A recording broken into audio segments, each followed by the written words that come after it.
ముఖ్యమైన వార్తలు షానున్నాయి అబ్బా. హెడ్లైన్ చూస్తే టక్క టక్క చెప్పుకుందాని. పెట్టుబడుల మీద కొత్త పంచాది, ఏడా అగుపడతలేదట, కంపెనీ పెట్టింది.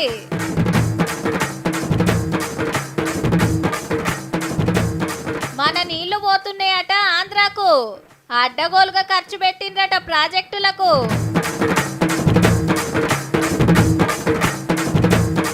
మెదక్ ఎంపీ సీటు మీద నజర్, పోటీ చేయొచ్చట కేసీఆర్ సారు.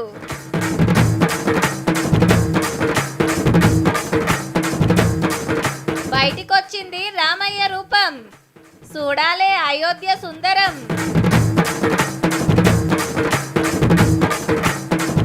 దుబాయ్లో మల్లన్న ఎంజాయ్. నాకు డౌట్ అబ్బా, పెట్టుబడులు అంటారు, గనిగానం వస్తే ఏ కంపెనీ ఎడగట్టిండ్రు, ఏం తయారైతుంది, ఎన్ని కొలువులు వచ్చింది, ఎప్పటికప్పుడు చెప్పాలి కదా.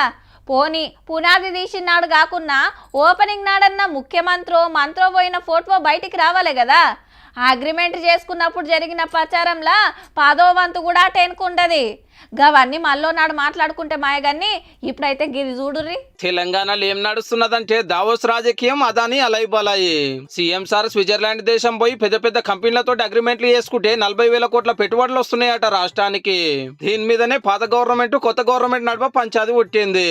అప్పుడు ఇదే కాంగ్రెస్ వాళ్ళు ఏమన్నారంటే, ఏ దావోస్ దండుగా, ఇది పైసలు ఖరాబ్ అవుతున్నాయి, ఇదంతా ఖర్చు పెడుతున్నారు, ఇది దండుగా అంటారు. మరి మీరెందుకు పోయింది? ఇప్పుడు ముఖ్యమంత్రి పోయే దావోస్ పర్యటనను కేటీఆర్ గారు ఒక్కరే వెళ్ళేటోళ్ళు. మన కాడ 12,000 కోట్ల పెట్టుబడి పెట్టడానికి అదాని సార్ కూడా ఒప్పందం చేసుకున్నాడు. అయితే అదాని అవినీతి వెనుక ప్రధాని ఉన్నాడని పొద్దుగాల రాహుల్ గాంధీ మాట్లాడితే, పొద్దుకేమో రేవంత్ రెడ్డి పోయి అదానిని అనిపించుకుంటాడు. మరి ఇప్పుడు ఈ రేవంత్ రెడ్డిది కరెక్టా, రాహుల్ గాంధీది కరెక్టా? ఇది నిరుద్యోగ యువత కోసం పెట్టుబడులు తీసుకొచ్చి ఉపాధి అవకాశాల కోసం, వ్యక్తిగతం కాదు కదా. అంటే ఆ మాత్రం కామన్ సెన్స్ లేదా? అంటే రాజకీయం కోసం ఏది పడితే అది మాట్లాడతారా? కాంగ్రెస్ కాదే కారు కూడా ఇదే బాపత్ అని అటుకెళ్ళి బీజేపీ దిగింది నడిమిట్లకు.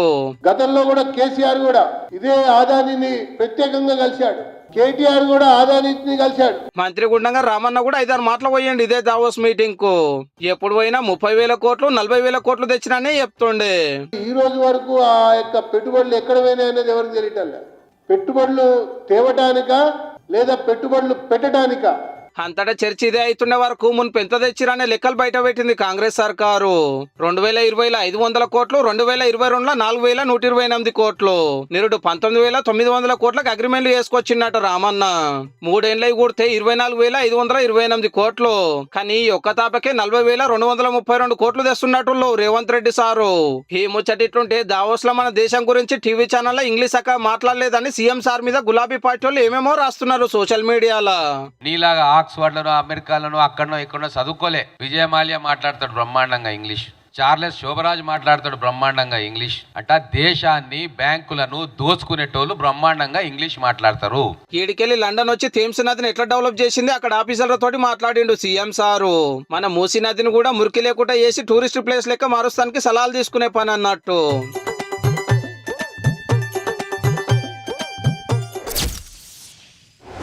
కొట్లాడి తెచ్చుకుందే మన నీళ్లు మనకు రావాలని, అంతగానం ఫైట్ చేసిందే మా భూములకు దూప తీర్చాలని, ఆంధ్ర పాలకుల ఏలుబడి వద్దన్నదే మన పంటలకు సరిపోను నీళ్లు కావాలని అని ఇటు కాంగ్రెస్ అదే అంటుంది, అటు బీఆర్ఎస్ అదే అంటుంది.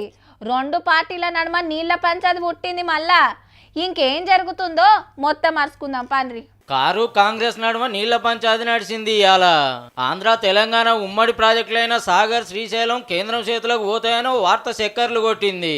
అయితే ఒకసారి కేఆర్ఎంబి పరిధిలోకి మొత్తం ఈ ప్రాజెక్టులన్నీ పోతే for everything you need to take permission. అసలు ఇంచు కూడా కదలలేం మనం. Krishna river water management board కి ఏ ప్రాజెక్టుల అప్పగింతకి మా ప్రభుత్వం ఒప్పుకోలేదు.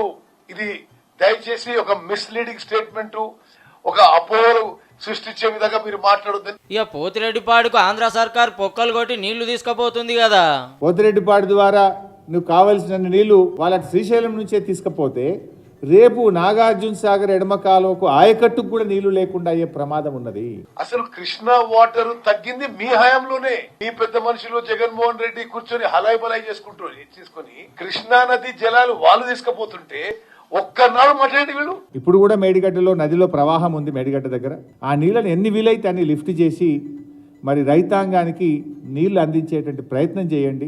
గడచిన 2022-23 సంవత్సరంలో శ్రీశైలంలో నీళ్లు ఉండి, అంటే వరి వేస్తే ఊరి అని చెప్పి ఖరీఫ్కి వెళ్ళి రబీకి వెళ్ళి ఇలా నీళ్లు లేకున్నా రెండో పంట పడి అన్నాడు. రీడిజైనింగ్ల పేరు మీద సీతారామ ప్రాజెక్టు ఖర్చు అడ్డగోలుగా పెంచిన రనికరమైండు నీళ్ల మంత్రి. 22,981 కోట్ల పెంచినండి. అసలు ఇది ఏంటిదంటే ఇది ఏమన్నా అసలు ఎవరి సొమ్ము ఎవరి జాగీరు? ఆ మొత్తం కుటుంబం ఈ రాష్ట్రాన్ని నడిపించిన ఇరిగేషన్ శాఖలో మాత్రం ధ్వంసం చేసినండి. అబ్బా ఏ మాటకా మాట చెప్పాలబ్బా. బీఆర్ఎస్ ఆఫీస్ కు కలొచ్చిందనుకో రాదుండ్రి. దగ్గర 20 రోజులాయే మరి మీటింగ్లు కాబట్టి. ఏమంట అసెంబ్లీ ఎలక్షన్లో ఓడిపోయినరో ముందే పార్లమెంట్ మీటింగ్లు షురూ చేసిండ్రు. ముఖ్యమైన వాళ్ళందరినీ పిలుచుకునుడు, పొంటెలక మనం చర్చలు పెట్టుడు. అప్పుడు ఎందుకు ఓడినాం, ఇప్పుడు ఎట్లా గెలిచాలే, ఏం చేయాలి అని సలహాలు సుతా అడుగుతున్నట్టుల్లో పార్టీ పెద్దలు. ఎన్నడూ ఇంతగానో మీటింగ్లు కాకపోయేసరికి గులాబీ కార్యకర్తలకు అంతా కొత్తగా అనిపిస్తుందట. మెదక్ పార్లమెంట్ సీట్ మీద మీటింగ్ నడిచింది ఇవాళ. దీని కింద 7 అసెంబ్లీ సీట్లుంటే మెదక్ తప్పితే కడమ 6 నియోజకవర్గాలు కారే గెలిచింది మొన్న. ఇది బీఆర్ఎస్ సిట్టింగ్ సీటు. అయితే ప్రభాకర్ రెడ్డి సార్ దుబ్బాక ఎమ్మెల్యేగా గెలుచుతోటి ఖాళీ అయ్యింది. ఈ కింద కూడా మనమే గెలవాలి, బంపర్ మెజార్టీ రావాలి, ఎవరేం చేయాలనో మాట్లాడిరు అందరిని పిలుచుకొని. ఇంతకు మెదక్ టికెట్ ఎవరికనేదే ఇంట్రెస్టింగ్ ముచ్చట. ఖుద్దు కేసీఆర్ సారే పోటీ చేస్తాడని గులాబీ భవన్ లో గుసగుసాలు.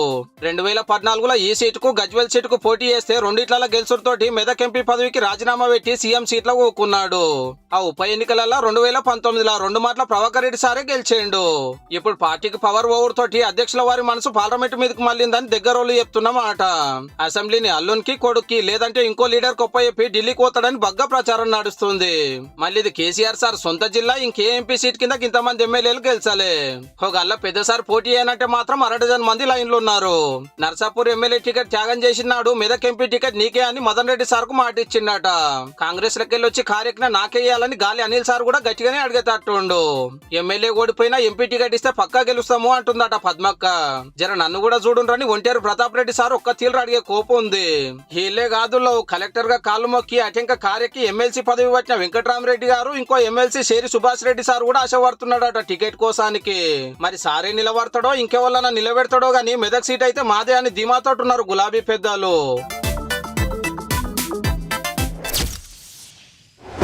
రామ మందిరం నా చిన్నతనంకెళ్ళింటున్నా. అట్లనే క్యాలెండర్లు వస్తుండే బాణం పట్టుకున్న రాముడు కింద గుడి ఆడగట్టి తీరాల్సిందే అని ఏండ్ల సంధి కొట్లాడుతున్నారు కొందరు. కేసులు, కోర్టులు, తీర్పులతోటి ఆఖరికి ఆ జాగా రాముంది అని తేలింది. ఏమటే గుడి కట్టుడు చాలు చేస్తే ఇంకో 3 రోజులల్లా రామయ్య దర్శన భాగ్యం కలగబోతుంది. మంచిగా చూడుర్రి, అయోధ్య రాముల వారి విగ్రహం చెక్కేటప్పుడు తీసిన ఫోటో అని సోషల్ మీడియాలా గిరికలు కొడుతుంది. ఇదేమో గుడిలో పెట్టింది, కండ్లకు గంతలు కట్టిండ్రు. సోమవారం నాడు పండుగ అయితప్పుడు ఇప్తారట. ఇక యజ్ఞగుండం స్థాపన చేసిండ్రు. అలా పొద్దుందాకా ద్వారపాలకులకు, కడమ దేవతలకు పూజలు నడిచినాయి. ఉత్తరప్రదేశ్ సీఎం యోగి సారు ఈ కార్ల హనుమాన్ గుడికొచ్చి పూజలు చేసిండు. అటెన్క పండుగ పండులు అరుచుకున్నాడు. అయోధ్య అంతటా ఫుల్ సెక్యూరిటీ, ఎటు చూసినా పోలీసులే, కమాండోలే. సిటీ అంతా ఆళ్ల కంట్రోల్లోనే ఉంటదిగా. మొత్తం సీక్రెట్ కెమెరాలు పెట్టిండ్రు. తొవ్వల పొంట బండ్లు చెక్కింగ్లు నడుస్తున్నాయి. హగో పువ్వుల దండలతోటి ఎంత ముద్దుగా శృంగారిస్తున్నారో. అంతటా రామనామం మార్మోగుతుంది. హగో భజనలు చేసుకుంటా అయోధ్యకు చేరుకుంటున్నారు భక్తులు.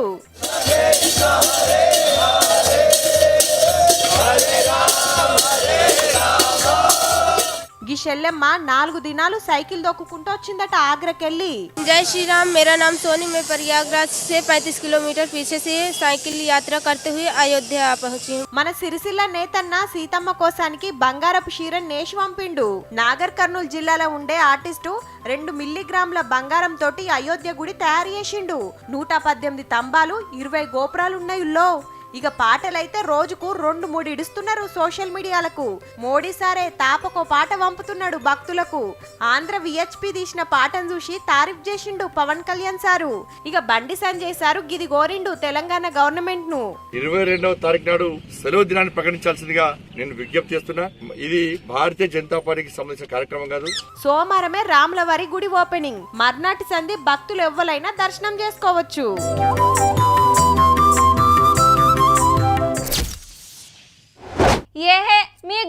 గవర్నమెంట్ ఎన్ని రోజులు ఉంటుందో చూడమా, 6 నెలలో ఏడాదో గంతే. మా సర్కార్ వచ్చుడు పక్క 4 రోజులు అటో ఇటో. మాకు డౌటే 5 ఏళ్ళు లేలుడు ఎన్నడు దిగేది తెలియదు అని కాంగ్రెస్ సర్కార్ వచ్చిన తెల్లార్సంది అంటుర్రు.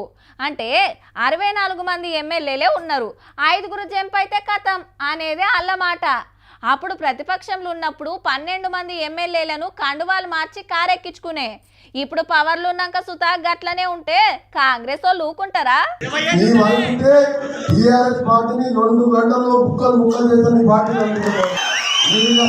మాట్లాడితే ఒక నెల సమయం కాదు 14 ముక్కలు చేస్తాను ఈ పార్టీని. ఈ నారులో కాంగ్రెస్ పార్టీ తలుచుకుంటే బీఆర్ఎస్ పార్టీ ముక్కలు అవుతుందట. అంటే ఏందో కూడా జర వివరంగా చెప్పు సారు. టీఆర్ఎస్ పార్టీలో చాలా మంది ఎమ్మెల్యేలు జాయిన్ అవుతామంటే మాకు అవసరం లేదు, మాకు సరిపోయిన మెజార్టీ ఈ పార్టీకి పోవాలంటే గడ్డ పని కాదు మాకు. అగనట కారు ఎమ్మెల్యేలు కాంగ్రెస్ పార్టీలకు వస్తామని అడుగుతున్నారట. మంత్రి కోమటిరెడ్డి వెంకటరెడ్డి సారే కాదు, ఇంకో మంత్రి జూపల్లి కృష్ణారావు సార్ కూడా గిదే మాట అంటున్నాడు.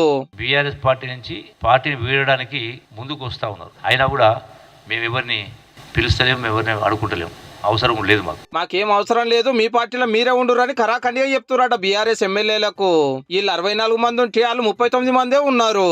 10 ఏళ్ళు పవర్లు ఉన్న వాళ్ళు ప్రతిపక్షంలో 5 ఏళ్ళు ఉండలేక జంప్ అవుతాము అంటున్నారేమో మరి. అయితే ఇంకో మంత్రి Ponnam Prabhakar sir Rajendra Nagar BRS MLA Prakash Goud గారిని కలిసిండు. నిన్న మీటింగ్ అయింది బీఆర్ఎస్ లీడర్ స్వామి గౌడ్ సార్ ఇంట్లో. ఆలేరు పాత ఎమ్మెల్యే భిక్షమయ్య సార్ కూడా ఉన్నాడు. గుల్లకాడ గౌడ సత్రాలు కట్టే పని మీదనే మాట్లాడుకున్నాము అంటున్నారు మీదికైతే.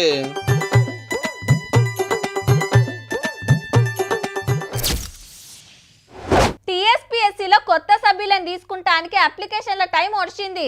ఓ 200 మంది దరఖాస్తు పెట్టుకున్నారట. ఓ కమిటీ వేసి కొత్త సభ్యులను ఫైనల్ చేసే ఛాన్స్ ఉందనే ప్రచారం నడుస్తుంది. చైర్మన్గా 2 ప్రొఫెసర్లు 2 ఐఏఎస్లు పోటీ పడుతున్నారట. ఫైనల్గా ఎవరో ఒకరు చైర్మన్ అయ్యి కొత్త బోర్డు రాగానే కొలువులేసే ఆలోచనలు ఉన్నది సర్కార్. జల్దీనేగా పని అయితే బాగుండు, మాకు జాబులు వస్తాయని ఎదురు చూస్తున్నారు నిరుద్యోగులు. ఆ ముచ్చటట్లుంటే వెనకాల ఈ కథ గిట్లున్నది. కృష్ణారామ అనుకుంటే ఇంట్లో కూకోవాల్సిన వాళ్ళు లక్షలకు లక్షలు జీతం ఎత్తుతున్నారు మన సర్కార్లా. రిటైర్ అయిన వాళ్ళు 1049 మంది ఉన్నారని లెక్క తేలింది. అన్ని డిపార్ట్మెంట్లు జల్లెడ పడితే 5 పెద్ద పోస్టులలో రిటైర్ అయిన ఐఏఎస్ ఆఫీసర్లు ఉన్నారు. మున్సిపల్ శాఖల 179 మంది, చదువుల శాఖలు 88 మంది, రోడ్లు బంగ్లాల శాఖలు 81 మంది, రేషన్ బియ్యం సప్లై శాఖల 75 మంది, ప్రాజెక్టుల శాఖలో 70 మంది. రూల్స్ ప్రకారం 58 ఏళ్లకే కొలువు దిగాలి. కానీ పాత సర్కార్ 61 ఏళ్లకు పెంచే వరకు ఇంకింత పెద్ద జాబులకు పోయినరు. వీళ్ళకంటే పనిమంతులు లేరని సర్కార్ సలహాదారులు, కన్సల్టెంట్లు ఈఎన్సీలుగా పెట్టుకొని లక్షల జీతాలు, చక్కటి కారు, ఓ డ్రైవరు, బండ్ల పెట్రోలు, కింద పనులు, చిల్లర ఖర్చులకు గట్టిగానే చదివిస్తుంది. ఆర్టీసీలో మేడానికి నెలకు 7 లక్షల జీతం అంటే ఎట్లున్నదో చూడుర్రిగా. ఈ ఒక్క శాఖలనే నెలకు 65 లక్షల జీతాలు ఎత్తుతున్నారు రిటైర్ అయిన వాళ్ళు. అన్ని శాఖలు కలిపితే కోట్ల రూపాయలు. అందాజగా మనిషికో 1.5 లక్ష జీతం అనుకుంటే నెలకు 15 కోట్లు, ఏడాదికి 180 కోట్లు. 1000 మందికి ఇచ్చే ఈ పైకంతో నెలకు 30,000 ఇస్తే అల్కగా 5,000 మందికి కొత్త జాబులు వచ్చిపో. చేసిన సేవలు జాలీకి ఇంటికి పోయి రెస్ట్ తీసుకోమని అందరినీ పంపించే పనులు ఉన్నది కొత్త సర్కారు. ఆలస్యం చేయకుంటే కుర్చీలలో కొత్త వాళ్ళని తీసుకొని సార్లు పడుసోళ్ళు మస్తు పని చేస్తారు.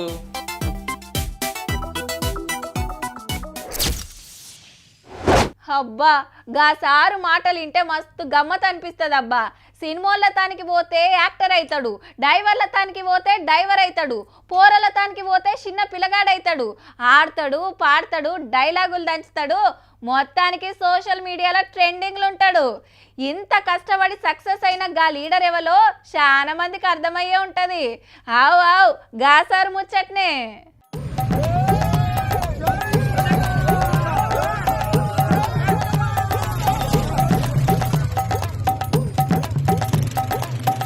ఆయనత అరబ్ షేక్ అనుకునే రోజుల్లో మంచిగా చూడుండ్రి మన మల్లారెడ్డి సారే.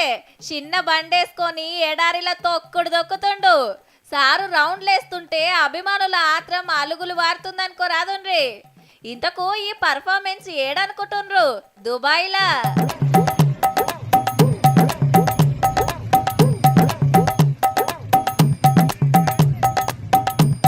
ఇగిటు చూడుండ్రి, అద్దాల బిడ్జి మీద ఎంత ముద్దుగా నడుస్తుండో. అదురువాట్లో అయితే ఉత్తగానే బొగులు పడతారు. మరక్కడ ఎవలు మల్లారెడ్డి ఒక తాన మనో లగువడితే ముచ్చట పెట్టిండు. ఏం పని చేస్తారు, ఎంత వస్తుంది, ఇంటికి ఎంత పంపుతారని. ఆడ కూడా వస్తాయి కానీ మనకు ఖర్చులు బాగా అయిపోతాయి. మొన్ననే లీడర్లని ఎంటేసుకొని పోయి గోవాలో పొట్టు ఎంజాయ్ చేసిండు. ఆడికెళ్ళి హైదరాబాద్ వచ్చి సంక్రాంతికి పతంగుల పండుగ చేసుకొని గాలి మోటార్ ఎక్కి సీదా దుబాయ్ చెక్కేసిండు. దీనికో లెక్కుందుల్లో మేడ్చల్ మున్సిపాలిటీ చైర్మన్ మీద అవిశ్వాస తీర్మానం పెట్టాలని ప్లాన్ వేసిండ్రు కార్పొరేటర్లు. చైర్మన్ సారోళ్ళ సుట్టమట. అందరితో మాట్లాడి సెట్ చేసి గోవా దుబాయ్కి తిప్పుతుండట. గా పదవి కాపాడటానికి కష్టపడ్డా, దుబాయ్ పోయినా, ఎంజాయ్ చేస్తున్నా అని అంటాడేమో పో.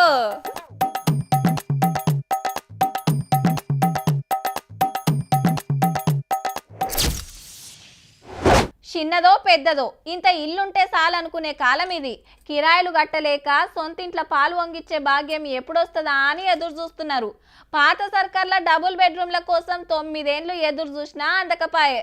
కొత్త సర్కార్ అన్న ఇందిరమ్మ ఇండ్లు ఇస్తదేమో అని శితం దరఖాస్తులు పెట్టిండ్రు. మన తాన ఇండ్లు వంచే రోజు ఎప్పుడొస్తుందో కానీ గీ ఇండ్లను చూస్తే ఫిదా కావాల్సిందే. చక్కటి ఆలు, బెడ్రూము, ఒంటర్రా ఖతర్నాకున్నాయిలే ఇండ్లు. మహారాష్ట్ర షోలాపూర్లా ప్రధానమంత్రి ఆవాస్ యోజన కింద పేదోళ్ళకు కట్టించిండ్రు. ఒక్క పారే 30,000 ఇండ్లు కడితే మోడీ సారు వంచిండు. ప్రధాని చేతుల మీద ఇంటి తాళం తీసుకుంటా ఈ ఇళ్ళది చిన్న మురిపెం కాదు. ఈ ఇండ్లకు కరెంటు మొత్తం ఎండ పలకలకెళ్లే సప్లై అవుతుంది. 365 ఎకరాలల్లా 30,000 ఇండ్లు కట్టి అన్ని తీళ్ళ సౌలతులు చేసిండ్రు. ఇంటి ఖర్చు 5 లక్షలు. ఇండ్ల సెంటర్ సర్కార్ 1,50,000, మహారాష్ట్ర సర్కార్ 1,00,000 రూపాయలు ఇస్తుంది. కడమ 2.5 లక్షలు పబ్లిక్ పెట్టుకోవాలి. సఫాయి వాళ్ళలు, రిక్షా కార్మికులు, బీడి కార్మికులు, కూలి పని చేస్తోళ్లకు కట్టించిండ్రు. ఇంత చక్కటి ఇండ్లను చూసి చిన్నతనంలా నాకు కూడా ఇసొంటి ఇల్లుంటే బాగుండని కండ్లల్లో నీళ్లు తీసిండు ప్రధాని సారు.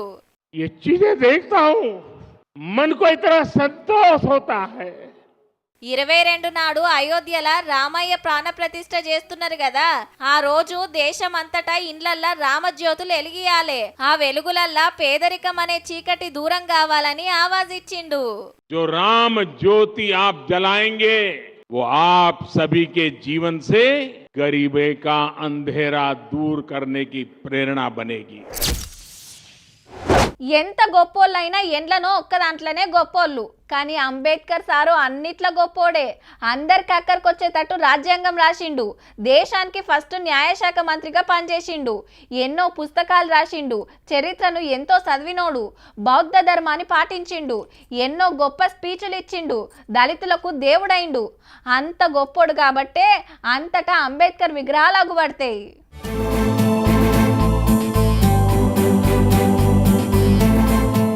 మస్తుందిలే. దేశంలా ఇదే పెద్ద విగ్రహం. మరి విగ్రహం 125 అడుగులు, కింద పీఠం ఎత్తు 81 అడుగులు, మొత్తం 206 అడుగులు ఎత్తన్నట్టు విజయవాడలా ఇయాల ఓపెన్ చేసిండు సీఎం సారు. 18 ఎకరాల జాగల ఇంత ముద్దుకు గట్టేతానికి 404 కోట్లు ఖర్చయిందట.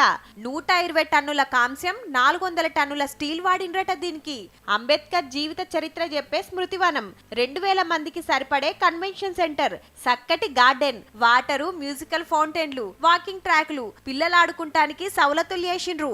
స్టాచ్యూ ఆఫ్ సోషల్ జస్టిస్ అంటే సామాజిక న్యాయ మహాశిల్పం అనే పేరు పెట్టిండ్రు. ఆ స్టాచ్యూ ఆఫ్ లిబర్టీ అంటే అమెరికా అని చెప్పి దాన్ని విన్నాం. స్టాచ్యూ ఆఫ్ సోషల్ జస్టిస్ అంటే ఇక నుంచి ఇండియాలో విజయవాడ అని చెప్పి ఇక మీదటి నుంచి మారుమోగుతుంది. దళితులకు అంబేద్కర్ చేసిన సేవలను యాద్ చేసి సీదా చంద్రన్నకు సూటి పెట్టిండు జగనన్న. దళితులకు చంద్రబాబు నాయుడు గారు సెంట్ భూమిని ఇళ్ల నిర్మాణానికి ఇచ్చింది లేదు. అంబేద్కర్ గారి విగ్రహం నిర్మించింది అంతకన్నా కూడా లేదు.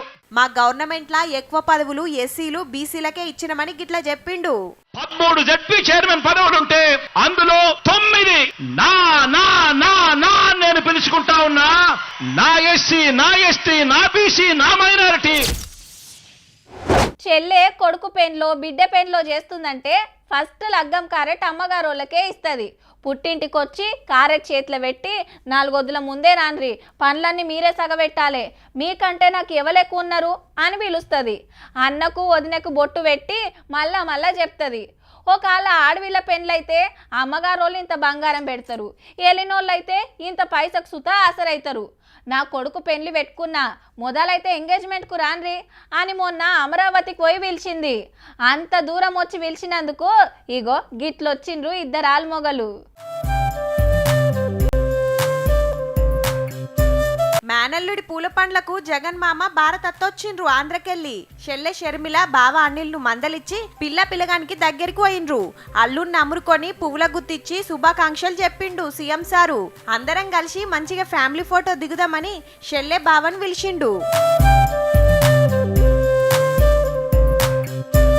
పోతప్పుడు అమ్మను అమ్ముకొని పొయ్యొస్తారా అని షర్మిలక్కకు చెప్పిండు. హైదరాబాద్ శివారు గండిపేటల మా సంబురంగా జరిగింది రాజారెడ్డి ప్రియల ఎంగేజ్మెంట్. తెలంగాణ మంత్రులు, ఎమ్మెల్యేలు, లీడర్లు, సినిమోళ్ళు చాలా మందే వచ్చిండ్రు. అందరినీ ఇంటికి పోయి పిలిచింది కాబట్టి ఇక పవన్ కళ్యాణ్ సార్ వచ్చి ఫోటో దిగుతుంటే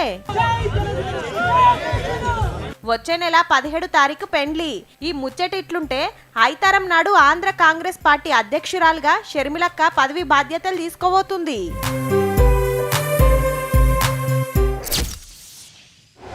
చెల్ ఫ్లెక్సీ మీద మా లీడర్ ఫోటో పెట్టరా, స్టేజ్ మీద మా నాయకునికి కుర్చీ వేయరా, మా లీడర్ని ఎందుకు మాట్లాడనీయలేదు? ప్రతిపక్ష లీడర్ అయితే రిబ్బన్ కటింగ్కు విలువరా? ఇగో గిట్లుంటుండే మున్పు. పవర్లున్నోళ్ళు మమ్మల్ని పట్టించుకుంటలేరు, ప్రోటోకాల్ ఫాలో అయితలేరని శితం పంచాయతీలు అయ్యేది. ఏడ సర్కార్ కార్యమైనా ప్రతిపక్షాలు లొల్లి పెట్టేది. కానీ గీడ మొత్తం రివర్స్ అయిందులో పవర్లున్నోళ్ళే పంచాయతీ చేయాల్సి వచ్చింది. ముంగట టెంట్ కింద పడ్డది, ముద్దుగా సింగారిచ్చిన పూలు పీకేసిండ్రు. ఓపెనింగ్ ఆగింది మరి. హుజురాబాద్ నియోజకవర్గం కన్నూరుల గ్రామ పంచాయతీ బిల్డింగ్ ఓపెనింగ్ కాడ గడబడైంది. మంత్రులను విలువకుంటనే రిబ్బన్ కటింగ్ కార్యం పెట్టుకున్నాడు car MLA Kaushik Reddy sir. చల్ మంత్రులు రాకుండా అట్లెట్లా చేస్తారని కాంగ్రెస్ వాళ్ళు మరలబడ్డారు. లొల్లి ముదురుతుండే వరకు గౌరవం మేము కాపాడుకుంటాము, గౌరవం కాపాడుకుంటాం.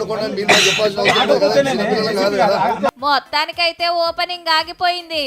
లెక్కకైతే పవర్లున్న పార్టోళ్ళు ప్రతిపక్షాలను కేర్ చేస్తలేరని లొల్లైతది. కానీ ఇడ ఉల్టా అయిందన్నట్టు. ఇంకా మేమే అధికారంలో ఉన్నాం అనుకుంటుండో ఏమో మరి. చూసిండ్రు కదా, ఇక ఇయాల్టి తీన్మార్ వార్తలు ఉంటాం. మళ్ళా నమస్తే.